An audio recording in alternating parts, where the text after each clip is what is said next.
Hey there, my name is Alex, I am the Silver Mont, and this is my review of Nier Replicant, version 1.22474487139, ellipses. Played on PC via Steam. Disclaimer time, I received a product key from Square Enix in order to review the game. I am not receiving monetary compensation for making the video. The original Nier released in 2010 in two flavours. One featured the main character as an older father, the other a much younger male, and a brother at that. They became known as Father Nier and Brother Nier respectively. The two versions of the game weren't drastically different beyond that, and the game as a whole was connected to the Drakengard series, following on from one specific ending to the first Drakengard, a franchise known as Dragon Dragoon in Japan. Now the first Nier is a game I bought and played for maybe an hour or two before returning it. My initial interest largely stemmed from the main character, Nier, being voiced by Jameson Price, I believe his name is, the voice actor for Lu Bu, the one you should not pursue. Unfortunately, the 360 version of the game was painful for me. I couldn't get over the frame rate and performance issues, and just the gameplay was janky and unresponsive. Fast forward more than a decade later, and Nier Automata became an inexplicable smash hit. Now I don't have exact figures because I don't even know if they've been released, especially for the older games, but I don't think it would be a stretch to say that Nier Automata outsold Nier, Drakengard, Drakengard 2, and Drakengard 3 combined. I know Nier Automata is somewhere like 5 or 6 million copies. Either way, it was an incredibly popular game, which then led to a lot of crossovers. You would see 2B everywhere, Soul Calibur, Brave Exvius, other mobile games, a massive crossover raid series in Final Fantasy XIV that just finished recently. So it seemed only natural to go back and revisit the first Nier, right? In fact, I remember talking with my friend about 3 years ago, after Automata came out, and saying, maybe this will lead them to remaking the first Nier now. And here we are, with almost a remake. And if there's any game that would benefit from a re-release, it was Nier. You see, Nier Replicant isn't quite a remake in the style of, say, Demon's Souls remake, but nor is it as simple a remaster as, say, the Dark Souls 1 remaster. Whilst you can definitely tell this is, at its core, a game from 2010, they have improved a lot of the problems I had with the initial release. Now unfortunately, I don't remember enough of the gameplay to draw a direct comparison, but the combat in this version feels a lot smoother and responsive, with touched up feedback and animations and all that. The textures are most definitely sharper, and in a lot of cases they aren't just upscaled but replaced entirely. The resolution is, of course, much higher as well, and the frame rate a lot more consistent, although not perfect, and we'll touch on that soon enough. What we won't touch too heavily on is the story, because this is one of those games where talking about the story is bound to include spoilers if I talk about it for too long. In a nutshell, however, Nier is the story of humanity in a post-apocalyptic world where the titular Nier is setting out on a quest to cure his younger sister of a mysterious disease, joined by a colourful party of characters along the way. If you've played Nier Automata, you will have a rough idea, of course, of what to expect, but this is quite a different experience, and, in my opinion, a superior one, as I was not a fan of the story in Nier Automata, because to me it had no real emotional core, with characters who were unrelatable. Now, I know the comparison might seem bizarre when I say it, but to me, Nier is almost like anti-Final Fantasy. It's the subversion of Final Fantasy. Or not even a subversion, it's just Final Fantasy made differently. It shares a lot of the same or similar tropes and themes, only taken either more realistically, sardonically, or just straight up darker with a blacker sense of humour. There are towns, big exciting bosses, a very memorable soundtrack. You might well say that's just any JRPG, and well, you know, that's fair enough, but to me, that's always been my impression of Nier. It was the anti-Final Fantasy. And in this version, we are playing as the brother Nier, although I will admit I do prefer the father Nier version, as I just think it works better from a storytelling perspective. Now, of course, in the father version, some things are a bit bizarre and awkward because they're obviously written with the younger brother character in mind, but as a concept, I just think the father thing works better. Some people say, it's really outplayed now because ever since The Last of Us, it's like game developers have been obsessed with the whole middle-aged man protecting little girl thing, but whatever.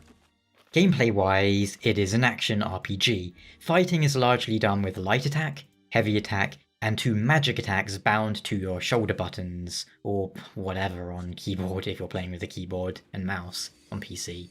You can also block, evade, and so forth.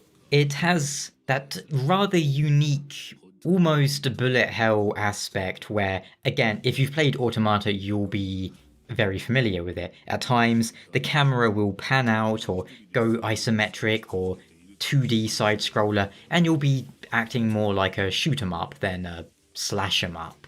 Of course, Nier is the one that did that first. I'm just comparing it with Automata as I think a lot of people played Automata, but not the first Nier.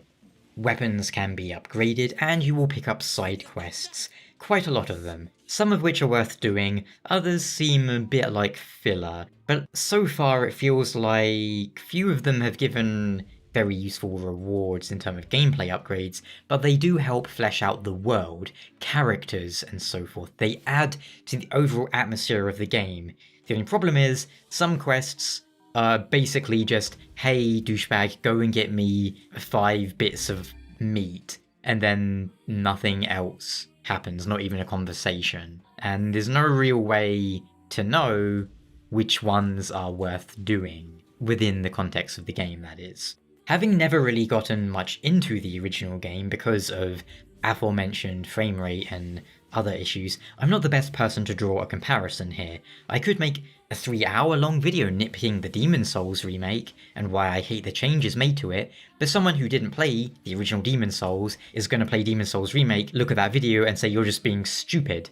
And maybe I am. See, I don't hate the changes made to Nier, but of course I don't have that connection with the original Nier, so I don't have anything to complain about. Same case when I reviewed Shadow of the Colossus remake a while back. Some people hate that. They think it ruined a lot of the atmosphere and things from the first game, and I can understand that. When I read their arguments and I see their comparisons, I understand. Could very well be the case with Nier. What do you think? Let me know if you were a big fan of the original. The main thing I have seen is some comments from people who think the retouched music, the soundtrack, is inferior to the original. Now, I imagine both are up on YouTube, so you can draw your own comparisons there.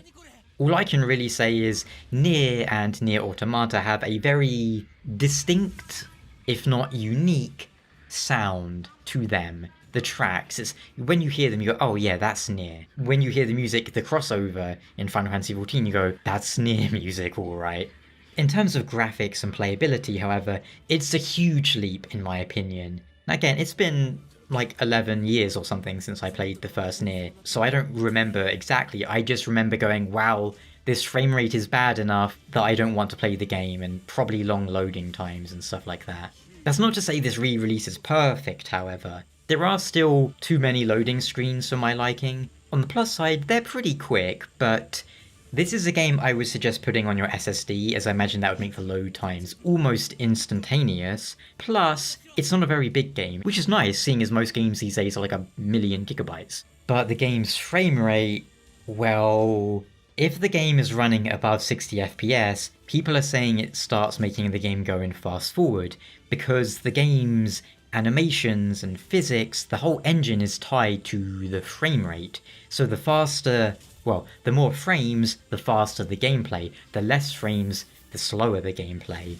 It's a very particular thing. Do you remember some of the older Japanese titles for, like, say, PlayStation 2, where you wouldn't drop frames and it wouldn't go all juddery, but it would just be in slow motion? Like Dynasty Warriors 3. Nier works like that. Whilst the frame rate, it never really goes below 60 very often, but there are certain instances that would cause the game to run in slow motion, where the frame rate would be dropping otherwise. In particular, it can be triggered entirely consistently by charging up certain magical attacks. I'm hoping by the time this video goes out, the issue will be patched. You see, it's hard these days when I'm reviewing a game. I can only review it as it is at the time I'm reviewing it. Sometimes I say, oh, this game-breaking glitch, but then, they patch it maybe a week after I release the video. I can't patch the video. All I can say is, in a comment or something. Right now, that's the situation. I don't know if they will fix it or not, unfortunately. I imagine they will. Now, fortunately, it doesn't actually bother me very much. In a way, I almost like having the ability to make the game run in slow motion whenever I want, as it feels extra dramatic when I'm charging up an attack and it's like the whole world is slowing down. Now, of course, I know that's not ideal, and I'm not really defending the problem, I'm just saying it doesn't really bother me personally. I would still like it fixed though.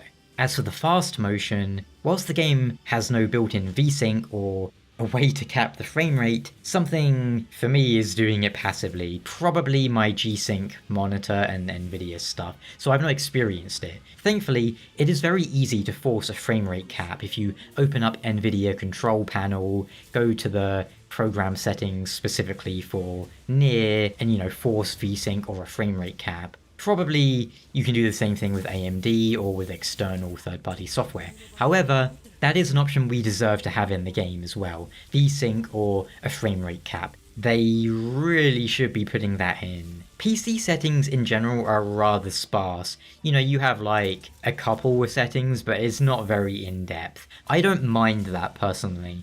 But I know some people, they're really into those pages and pages of settings to go through. I do think the game is a little bit washed out, and I can't decide if that's just the art style or not, because I feel like a lot of games these days are washed out, and they would benefit from some contrast adjustment, but whatever. As far as the language option goes, you have Japanese or English voiceovers at your disposal here, and I believe the English voiceovers were entirely redone for this re-release, because of course the original one had, everyone was calling him Father Nier instead of, brother. If, like me, you struggle to get into the original because of some janky gameplay or technical issues, this new version could be the way to go. Likewise, if you're a big fan of Nier Automata, you'll no doubt get a kick out of this game and its buried locations and very Yoko Taro-ish story. There's new story elements, including things planned for the original Nier that had to be scrapped. The developers of the first Nier, Cavia or something, they shut down more or less the moment the game was complete, which I imagine the game had issues during development because of that. This time, you've got the more complete package, the game as it should be. Whether you're fishing in the idyllic yet rather unsettling seaside village where children are staring at walls, or planting crops in your hometown, or drifting a boar around a field, it's certainly a unique and interesting experience. And what do you think of it if you're playing right now or have just finished it? Let me know down in the comments. And until next time, ciao.